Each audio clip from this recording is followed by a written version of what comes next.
Cô nè theo cô xìa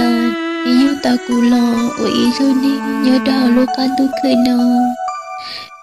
cô nè xinh lo cô xì nè ý tôi bê con dài cô là đó nè nhớ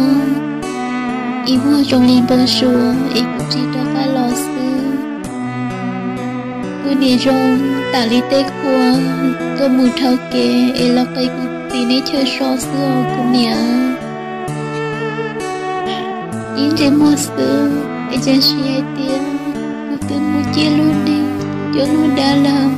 để cô nít thì chỉ tao đâu cả là được cô tí này nhau, chỉ tiếc cô luôn đi, yêu phải thấy yêu rong lòng, cô yêu chỉ tao u sữa, u ta, đâu cả u đồ sữa cô nè, cô đi lâu ấy luôn đi,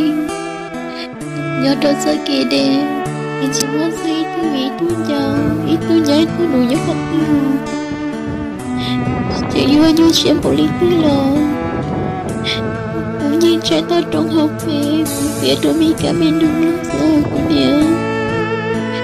cô nhìn theo cuộc tiền do hai tiền mê nữ tư để tụi mình sẽ nên chui non tại nơi để họ uống chỉ tao để luôn đi nên để xé là nơi em đi tóm chạy luôn đi tê thế nên luôn bị chén đang chui đã cút gì đi tôi nhớ là xưa em nếu bây giờ tôi xia điều này tôi bên sai theo cô nhớ thì hi bao hai điều ra cái vì chỉ nói có những nhiều cái sự nhà mình nuôi tư vô lý của ta lại nâu của thật của tình thật